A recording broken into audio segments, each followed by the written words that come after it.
కు స్వాగతం. ఈనాటి ముఖ్యాంశాలు వార్తల్లోని వివరాలు.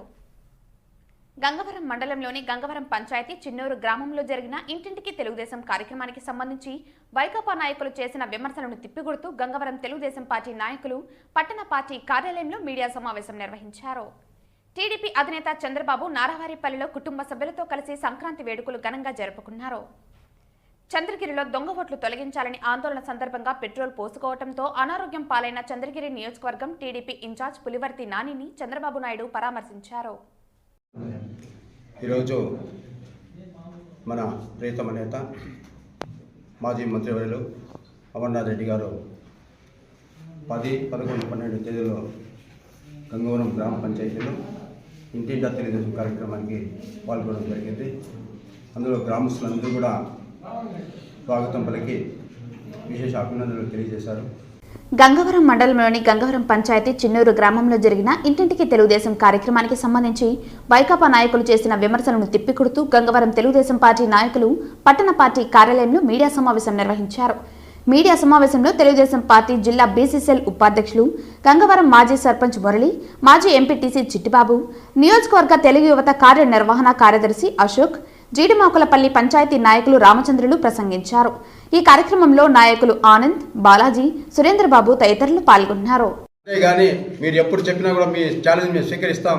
ఈ సర్పంచ్ అంటున్నాడు, మేము ఎస్సీ సర్పంచ్, మేము అభివృద్ధి చేస్తున్నామంటాం. అయ్యా, ఎస్సీ సర్పంచ్ అనేది అంబేద్కర్ 1950లో రాజ్యాంగం రాస్తే 83 వరకు ఆ రాజ్యాంగం అమలు చేసింది ఎవరు లేరు, తెలుగుదేశం పార్టీ అమలు చేశారు. అది ఒకసారి గుర్తుపెట్టుకోవాలా. అదేవిధంగా నువ్వు మీ తల్లి మాట్లాడాలి, కానీ నువ్వు మాట్లాడే నీ స్థాయి కాదు. నువ్వు రకరకాలు మాట్లాడావు, నీకు నీ ఇదిగా అనిపిస్తున్నా. నెక్స్ట్ ఇలాంటి ఏదో మాట్లాడితే డైరెక్ట్గా వేరే రకం ఉంటుంది కూడా తెలియజేస్తూ నేర్చుకుంటాను.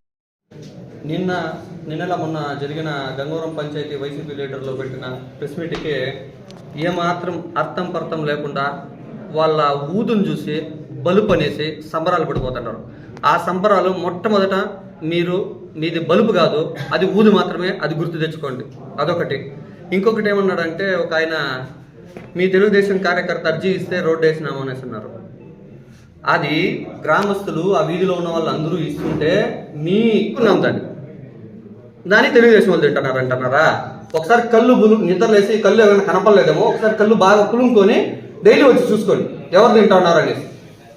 ఏది పడితే అది, నోటికి ఏది వస్తే అది, మన స్థాయి వచ్చి మాట్లాడడం చాలా తప్పు. సరేనా? దయచేసి దాన్ని గుర్తుపెట్టుకోండి. అందరికీ నమస్కారం. ఈ నెల 10, 11, 12 తేదీల్లో గంగవరం మండలం గంగవరం గ్రామ పంచాయతీలో ఇంటింటికి తెలుగుదేశం కార్యక్రమంలో అమరన్న గారు చిన్నూరు గ్రామంలో పర్యటించినారు. చిన్నూరు గ్రామం నందు ఎప్పుడూ లేని విధంగా గంగ జాతరను తలపిస్తూ గ్రామ ప్రజలు, మహిళలు, యువత అందరూ స్వచ్ఛందంగా అన్నకి స్వాగతం చెప్తూ మరో గంగ జాతర మళ్ళీ మొదలైందనే విధంగా మా ఊళ్ళో స్వాగత సత్కారాలు పెడుతూ ప్రజలందరూ పాల్గొని అన్నకి స్వాగతం చెప్తూ ప్రోగ్రామ్ని కంప్లీట్ చేసినాము. ప్రజలు ప్రతి ఇంటికి అన్న వెళుతూ వాళ్ళ సంక్షేమాలు తెలుసుకుంటూ వాళ్ళు పడుతున్న సమస్యలని విచారిస్తూ ప్రోగ్రామ్ని చాలా సక్సెస్గా చేసినాము. ఆ ప్రోగ్రాం జరిగి సక్సెస్ అయిన తర్వాత కొంతమంది మా గ్రామంకి వచ్చి మండల వైసీపీ లీడర్లు వచ్చి మా ఊర్లో కొంతమందిని భయభ్రాంతులు చేస్తూ ప్రెస్ మీట్ పెట్టి అన్న మీద కానీ గ్రామం మీద కానీ అవాకులు చెవాకులు పేలినారు. ఇది ఎంత మాత్రం సమంజసం కాదు. మా ఊళ్ళో అందులో మా గ్రామం నుంచి కొంతమంది వ్యక్తులు వాళ్ళ స్థాయి మరిచి వాళ్ళ పరిధి దాటి చాలా దుర్భాషలుగా మాట్లాడినారు. ఇది రాజకీయాలు ఎంత మాత్రం సంక్షేమం కాదు. ముఖ్యంగా మా గ్రామం గురించి మాట్లాడుతూ మా గ్రామంలో వాళ్ళకి మొన్న అన్నగారు వచ్చినప్పుడు వార్డు మెంబరు కానీ మన పార్టీలో తెలుగుదేశం పార్టీలో చేరినారు. వార్డు మెంబరు మాకు గత 10 రోజులుగా వార్డు మెంబరు మాతో మాట్లాడినప్పుడు అతడు మీ పార్టీలో మేము చేస్తామన్నా అని చెప్పినప్పుడు మేమైతే స్వచ్ఛందంగా మా పార్టీకి ఇప్పుడు నువ్వు అవసరం లేదు, మాకు ఇక్కడ అవసరం లేదు, నువ్వు ఇంకా మీకు 3 నెలలు పదవి ఉన్నది, ఆ పదవీ కాలం పూర్తి చేసుకున్న తర్వాత నువ్వు కావాలంటే మళ్ళీ మాట్లాడదాము, మీకు ఏదైనా బిల్లులు పెండింగ్ ఉంటే కానీ పనులు కానీ ఎవరు ఇక్కడ టైంలో నీకు వద్దు అని చెప్పిందని మేమైతే అతనికి చెప్పి పంపించినాము. అతనంతకు అతనే స్వచ్ఛందంగా వచ్చి, అన్న నాకు ఆ పార్టీలో విలువ లేదు, నాకు అక్కడ చేసిన పనులు లేవు, నాకు రావాల్సిన బిల్లులు లేవు, అసలు నేను ఒక వార్డు మెంబరే కాదు, పదవి మాత్రమే నాది, పెత్తనమంతా ఇంకొక చెలాయిస్తున్నారు, కాబట్టి నేను అక్కడ ఎంత మాత్రం మిమ్మల్ని లేకుండా పోతున్నాను అని చెప్పిందని అతనంతగా అతను స్వచ్ఛందంగా వచ్చి పార్టీలో చేరతామంటేనే అప్పుడు మేము చెప్పినాం, ఇంకా నీకు అన్నగారు అమరన్న గారు ఇంకా 10 రోజుల తర్వాత మన గ్రామానికి వస్తారు, ఆ గ్రామానికి వచ్చినప్పుడు కూడా నువ్వు ఆలోచించుకొని పార్టీలో చేరు, దాని తర్వాత ఆలోచిద్దామని చెప్పి మేము ఆ రోజు అతనికి చెప్పడం జరిగింది. ఆ 10 రోజుల కాలంలో కూడా మేము ఏ పొద్దు ఆయన్ని మాట్లాడిన వాళ్ళు కాదు, ఆయన మేము అడిగిన వాళ్ళు కాదు.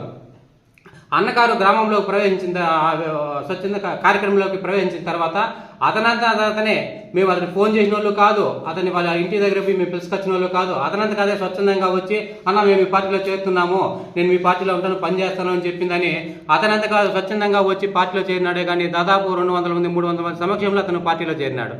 దీంతో ఎక్కడ కానీ వాళ్ళు మా గ్రామస్తులు కొంతమంది కానీ వైసీపీ వాళ్ళు చెప్తున్నారు, మేము బలవంతంగా ఆయన భయప్రాంతాలు చేసినాము, ఏదో ఆశ చూపించి పెరుక్కున్నాము అని చెప్పిందని. అధికారంలో ఉండేది మీరు, అధికారంలో ఉండేది అనుభవిస్తుండేది మీరు. ఏదైనా భయప్రాంతాలు చేస్తే మీరు చేస్తారు, ఏదైనా అపోహలు పెడితే ఆయనకి చెప్తే మీరు చెప్తారు. మేము ప్రతిపక్షంలో ఉండేవాళ్ళు మేమేమే మాత్రం చెప్పగలము, ఏమాత్రం ఆయనకి ఆశ చూపించి మేము పార్టీలు లాక్కోగలుగుతాము అనేది మీరు ఆలోచించుకోవాలా. సరే, అతను వచ్చినాడు తర్వాత మీరు మీ మండల లీడర్ మీరే అంటున్నారు, ఒక వార్డు నెంబర్ని గ్రామంలో నుంచి లాక్కుంటే ఊరంతా పార్టీ వేవ్ వచ్చింది, మార్పు వస్తుంది అని చెప్పి మీరు అనుకుంటున్నారని చెప్పిందని మీరు చెప్తున్నారు. అలాంటి వార్డు నెంబర్ కోసము మీరు మండల కన్వీనర్లు, మండల లీడర్లు, మార్కెట్ కమిటీ చైర్మన్లు మీరందరూ గ్రామంలోకి వచ్చి అతన్ని అతని అమ్మని మీరు మీ ఇంటికాడికి పిలుచుకొని పోయి దాదాపు 3 గంటల సేపు వాళ్ళ సెల్లులు పెరుక్కొని వాళ్ళకి భయభ్రాంతులు చేసి మీ ఒక రూమ్లో వాళ్ళని అక్కడ పెట్టుకొని వాళ్ళకి మీకు సంక్షేమ పథకాలు కట్ చేస్తాము, మీకు ఇంతకుముందు ఏదైనా పనులు చేసింటే దాన్ని రికవరీ చేపిస్తాము అని చెప్పి భయభ్రాంతులు చేసి తీరా వాళ్ళ దగ్గర మీరు వైసీపీ కండువా కప్పించింది మీరు. దాన్ని అంటాం దౌర్జన్యము, దాన్ని అంటాం బలవంతంగా పార్టీలు లాక్కునేదని. అంతేగాని స్వచ్ఛందంగా అతను మా పార్టీలోకి వచ్చి కండువా కప్పుకునేదానికి వచ్చేసిన దాన్ని మేము దాన్ని ఎప్పుడు అనము. సరే, అది జరిగింది, అది గ్రామస్తుల పరిధిలో జరిగింది. దానికి మీరెవరో, అసలు మీకు స్థాయి ఏమి, మీ పరిధి ఏమి, మీరు చేస్తున్న మీ గ్రామంలో మీ విలువేమి, మీరు అమరన్న గురించి మాట్లాడేంత స్థాయి మీది. మీరు అమరన్న గురించి మాట్లాడాలంటే మొదట మమ్మల్ని దాటుకొని మరి రాండి అమరన్న దగ్గరికి, మాకు సమాధానం చెప్పండి. మేము అడుగుతాం ఈరోజు, మీరు మా చిన్నూరు గ్రామంలో మీరు అన్నారు రోడ్డు వేసి, అన్న నువ్వు ప్రచారానికి వచ్చినప్పుడు ఊరు ముందర బండి పెట్టేసి ఊర్లోకి వచ్చినావు, ఈరోజు మేము వేసిన రోడ్లో వచ్చి ఊరి మధ్యలో దిగినావు అని చెప్పిందని. గౌరవం లేని గ్రామస్తుల వైసీపీ లీడర్లారా, ఓటి వినండా. అన్న దాదాపు 15 సంవత్సరాలప్పుడు ఇక్కడికి 15 సంవత్సరాలు అది వదిలేసి నువ్వు వేరే అంతా మాట్లాడేది తప్పు. సిమెంట్ రోడ్లు వేసినామంటున్నావు, ఈ రోజు ఎక్కడ వేసినావు సిమెంట్ రోడ్లు? ఏ వీధిలో వేసినావు నువ్వు సిమెంట్ రోడ్డు?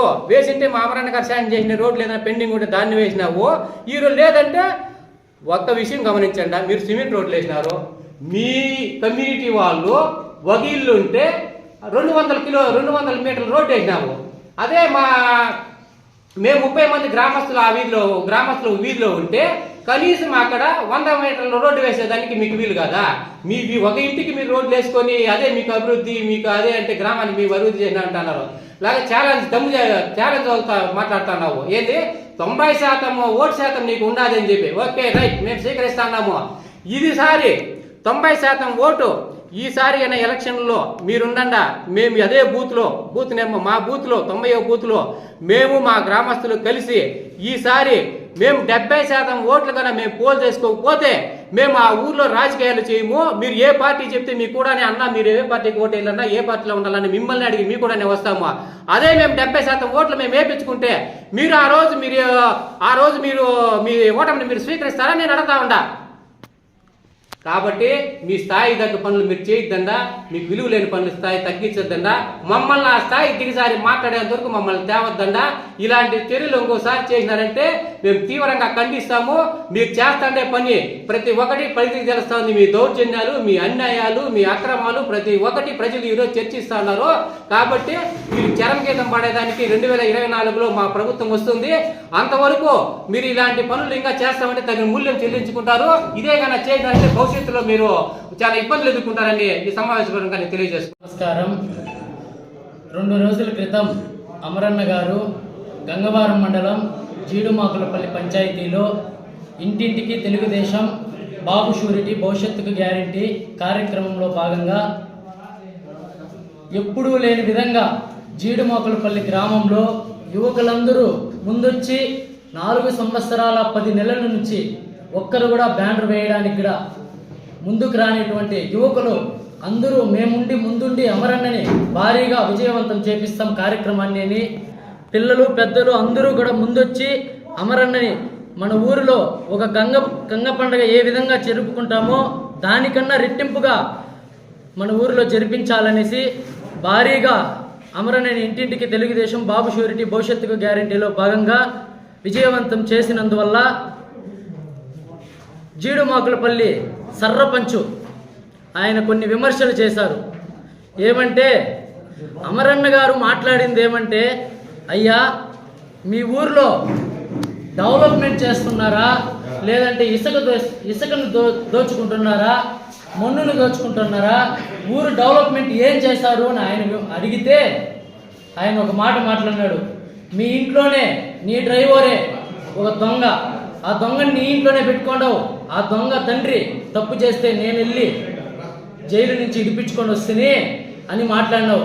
స్వామి నేను దొంగే కాదని చెప్పలా, అమరన్న డ్రైవర్ నేను దొంగే, నువ్వు దొరకొడుకే కదా 6 నెలలు జైల్లో ఉంటూ గుర్తుందా మా పార్టీ, మా తెలుగుదేశం పార్టీ, మా నాయకులు జామీన్ లేసి నిన్ను ఇడిపించుకొని వచ్చినారు. ఆ పొద్దు మీ పార్టీకి దిక్కులే, నిన్ను ఇడిపించుకొని వచ్చే దిక్కు లేదు. ఈరోజు నువ్వు నన్ను దొంగ అని మాట్లాడతావు. సరే దానికి ఒప్పుకుంటా. అమరన్న ఓడిపోతే బెంగళూరుకు పోతాడంట, గెలిస్తే విజయవాడకు పోతాడంట. అందుకే నిన్ను ఏలుముద్రాడా అనేది ఊర్లో అంతా. ఆయన విజయవాడకు పోకపోతే యా ఇండస్ట్రియల్ ఏరియాలు తెస్తే బాగుపడతారు. ఆ 4 రోడ్ల పక్క పోయి చూడి ఇండస్ట్రియల్ ఏరియాలు ఎంతమంది బాగుపడుతున్నారు. ఈరోజు ఈ జిల్లాకి ఏం తెస్తే బాగుపడతారు, ఈ జిల్లాలో యువకులకి ఏం తెస్తే బాగుపడతారు అనే విషయంకి ఆయన విజయవాడకి వెళ్తారు. నీకు అది తెలియక నువ్వు ఈరోజు గెలిస్తే విజయవాడలో పోయి కూర్చుంటారు అని మాట్లాడతావు. ఏలుముద్రగా నువ్వు తెలియదు కాబట్టి నువ్వు మాట్లాడుతున్నావు. గోశాలకు వస్తే అమరన్న మినిస్టర్గా ఉన్నప్పుడు దాదాపు 45 మందికి జీడుమాకులపల్లిలో యువకులంతా ఎక్కువ మంది ఉన్నారు. ఆ ప్రదేశంలో మనం గోశాలను స్థాపిస్తే బాగుంటుంది అనేసి ఎక్కువ మంది యువకులు ఉన్నారనేసి దాదాపు 45 మందికి గోశాలలో పోస్టులు తీయిస్తే ఈరోజు పరిస్థితి 45 మందిని ఏం చేశావు? ఈ పొద్దు పరిస్థితి 15 పోస్టులకు వచ్చింది ఆ గోశాల పరిస్థితి. మిగతా 30 మంది ఎక్కడికి పోయినారు? నీకు దమ్ముందా? నువ్వు మాట్లాడతావు దాని గురించే? అక్కడ పనిచేసే వాళ్ళంతా అమరన్న మనుషులు, జీడుమాకులపల్లిలో యువకులంతా అమరన్న మనుషులు అని దాదాపు 30 మందిని తీసి పారేస్తుంది నీ ప్రభుత్వం వస్తానట్లే. ఈరోజు 30 మందికి నువ్వు సమాధానం చెప్పు. నువ్వు మగోడైతే మళ్ళీ మాట్లాడుతూ అమరన్న గురించి, నా గురించి. నీకు అమరన్నను కాదు విమర్శించేంత స్థాయి. నీకు దమ్ముంటే నాతో పోటీ చెయ్యి, నాతో గెలు, నా గురించి విమర్శించు. నా ఊర్లో మళ్ళీ అమరన్న గురించి నువ్వు మాట్లాడుతూ. అమరన్న మినిస్టర్గా లెటర్లు 45 మందికి ఇచ్చా. ఆ రోజు ఆవులు ఎన్ని ఉండే తెలుసా? 1100 ఆవులు ఉండే. ఆయన మినిస్టర్గా 45 మందికి ఇస్తే ఆ రోజు ఆవులు గోశాలలో 1100 ఉండే. ఈరోజు పరిస్థితి ఏమైంది? 360 ఆవులకు వచ్చినాయి. మిగతా ఆవులంతా ఎక్కడికి వెళ్ళినాయ్యా? ఎక్కడికి వెళ్ళినాయి చెప్పు? ఒంగోలు జాతి సంరక్షణ కోసం అమరన్న గారు గోశాల అక్కడికి స్థాపించడం జరిగింది. ఒంగోలు జాతి బ్రీడ్ దాన్ని ఉత్పత్తి చేసి బయట దేశాలకు పంపించే దానికోసం గోశాలను అక్కడ పెట్టడం జరిగింది. అదేవిధంగా 12 మంది అగ్రికల్చర్లో ద్వారా ఉద్యోగ అవకాశాలు కల్పించా. 45 మందికి షెడ్యూల్లో అవకాశాలు కల్పిస్తే 12 మందికి అగ్రికల్చర్ గడ్డి కోసేదానికి ఆడవాళ్ళు పాపం జీడుమాకులపల్లికే ఉద్యోగ అవకాశాలు కల్పించా. వాళ్ళంతా తీసి పారేసి ఈరోజు ఆ రోజు 1100 ఆవులు ఉన్నప్పుడు 60 ఎకరాలు సాగులో ఉండింది గడ్డి. ఈరోజు కూడా 60 ఎకరాలే సాగులో ఉంది గడ్డి. ఈరోజు ఏం మాట్లాడతావు నువ్వు? ఎందుకు వీటినంటే అమరన్నకి ఏదో ఎవరో ఇన్ఫర్మేషన్ ఇచ్చి, అన్నా జీడుమాకులపల్లి గోశాలలో ఆవులంతా తీసుకెళ్ళిపోతున్నారన్నా బయట జిల్లాలకి, ఒంగోలుకి, కడపకి ఇలాంటి జిల్లాలకు తీసుకొని వెళ్ళిపోతున్నారన్నా, అక్కడ ఉండే పిల్లలంతా నాశనం అయిపోతారన్నా అని అమరన్నకి ఇన్ఫర్మేషన్ ఇస్తే ఆ రోజు అమరన్న పోయి మేమంతా వెళ్ళి అడ్డుపడి జీడిమాగుల పిల్లలంతా వచ్చి అడ్డుపడితే ఆ రోజు వాళ్ళు ఏం సమాధానం చెప్పినారు? ప్రకృతి వ్యవసాయం కోసం ఒంగోలుకి, నెల్లూరుకి, ప్రకాశం జిల్లాలకు తరలిస్తున్నారంట. అంటే ప్రకృతి వ్యవసాయం చేసేవాళ్ళు చుట్టుపక్కల గ్రామాల్లో ఎవరు లేరా? ఒంగోలు, కడప జిల్లాలో, నెల్లూరు జిల్లాలో ఉన్న ప్రకృతి వ్యవసాయం చేసేవాళ్ళు. అదంతా కాదయ్యా, ఇది జీడిమాకులపల్లి సర్పంచ్ మనస్తత్వము. గుర్తుపెట్టుకోండా, అమరన్న మనుషులే ఆ గోశాలలో పనిచేస్తూ ఉన్నారు. అమరన్న తీర్చిన పోస్టులు ఇవన్నీ అనేసి నువ్వు తీసేయాలా. వీళ్ళంతా యువకులంతా ఒకటిగా ఉన్నారు, వీళ్ళు బయట రాష్ట్రాలకు అడక్క తినల్లా అనే ఉద్దేశంతో నువ్వు అందరినీ 30 మందిని దాదాపు తీసేసినావు. మేము ఆ రోజు కూడా సరేలే, ఏదో వీడు మాటకు వచ్చిందంతా మాట్లాడతాడు, ఎగిసి పడుతున్నాడు, మాట్లాడలే అన్నాడు. ఆ రోజు గోశాల తేవడానికి కారణం కూడా గోశాలని ఒక టూరిజం హబ్ లాగా తయారు చేయాలని అమరన్న కోరిక.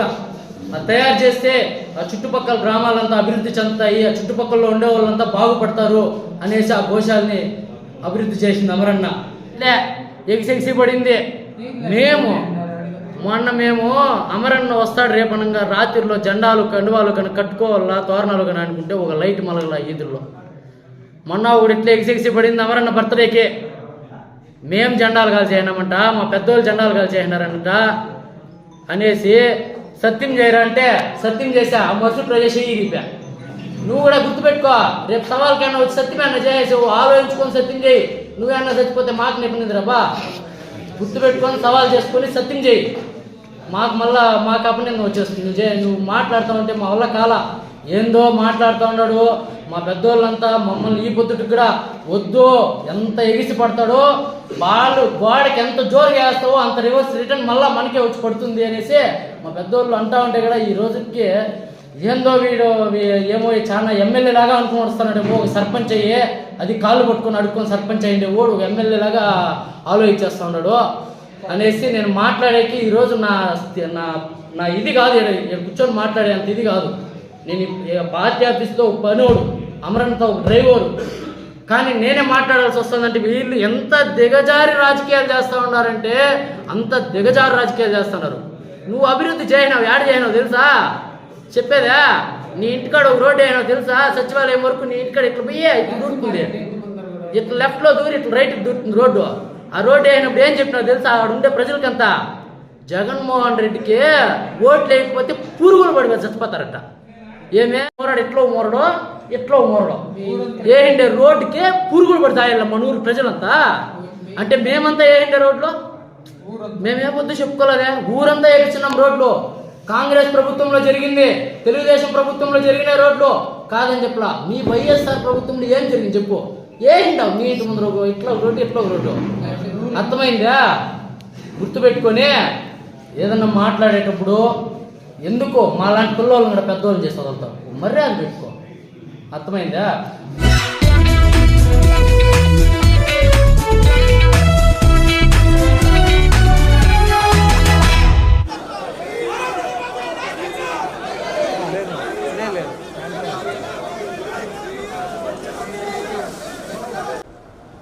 ఈ నేపథ్యంలో చంద్రబాబు మాట్లాడుతూ వైసీపీ ఓడిపోతుందనే భయంతో దొంగ ఓట్లు చేర్పించిందని అన్నారు. టీడీపీ సానుభూతి పరుల ఓట్లు తొలగించారని అన్నారు. చంద్రగిరి నియోజకవర్గం దొంగ ఓట్లు చేర్పులు తొలగింపుకు కేస్ స్టడీగా నిలుస్తోందన్నారు. 6 నెలలుగా పులివర్తి నాని దొంగ ఓట్లకు వ్యతిరేకంగా పోరాటం చేస్తున్నారని, అయినా ఫలితం లేకపోవడంతో నాని ఆత్మహత్యయత్నం చేసుకున్నారని అన్నారు. గతంలో చంద్రగిరి 2.90 లక్షలు 325 బూతులు ఉన్నాయన్నారు. ప్రస్తుతం 3.8 వేల ఓట్లు 375 బూతులు ఏర్పాటు చేశారని అన్నారు. 13,000 ఓట్లకు 50 బూతులు పెంచడం కరెక్టా అని ప్రశ్నించారు. అధికారులు వైసీపీ ప్రజా ప్రతినిధులతో కుమ్మక్కయ్యారని అన్నారు. ఎన్నికల సంఘం ఓట్ల అక్రమాలపై సీరియస్ అయినా అధికారుల తీరు మారటం లేదన్నారు. ప్రజాస్వామ్యాన్ని కాపాడేందుకు నాని చేస్తున్న పోరాటానికి ప్రజలు మద్దతు ఇవ్వాలని కోరారు. వచ్చే ఎన్నికల్లో వైసీపీని ప్రజలు ఇంటికి పంపిస్తారని, ఎన్నికల అక్రమాలకు మద్దతు ఇస్తున్న అధికారులు మూల్యం చెల్లించాల్సి ఉంటుందని అన్నారు. తిరుపతి ఉప ఎన్నిక సందర్భంగా పెట్టిన కేసులను ఎత్తివేయటం సరికాదన్నారు.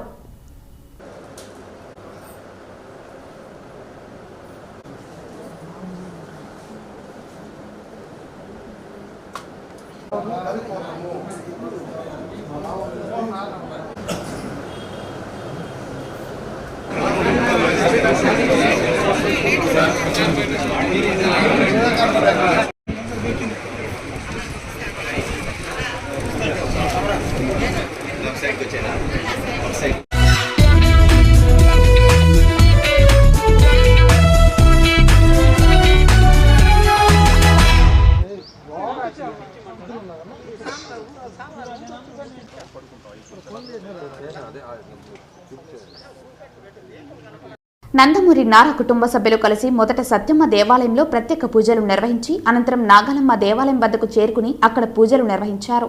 అనంతరం చంద్రబాబు తల్లిదండ్రుల సమాధి వద్దకు చేరుకుని పూజలు నిర్వహించి వస్త్రాలు సమర్పించి నివాళులర్పించారు.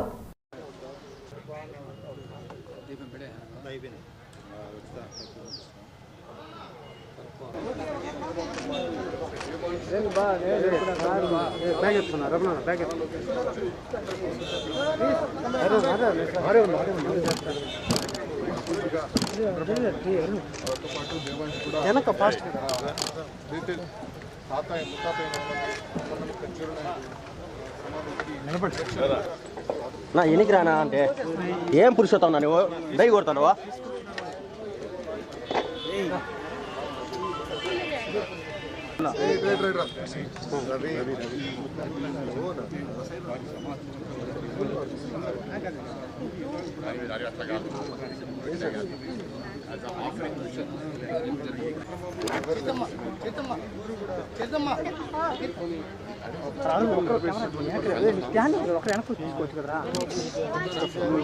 ఎనికి తీసుకో ముందు తీసుకోండి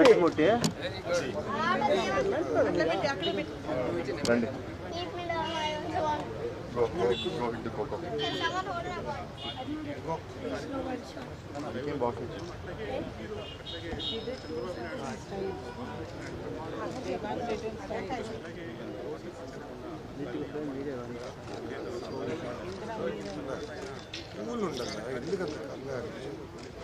అందరికీ చాలా కంగారు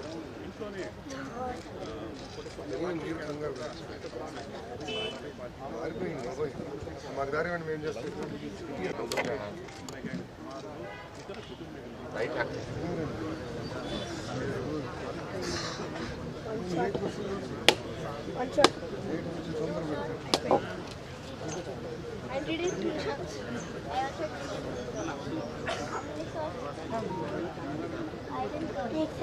Only 7 to 1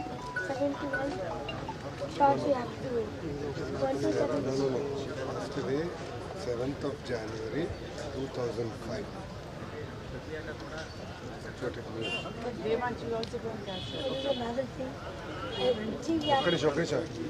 Joke. Then we have to do 1 to 7 times.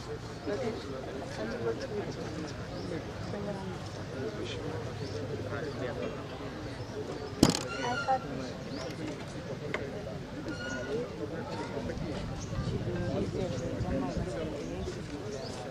He's always angry when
phone ఊరు ఆయన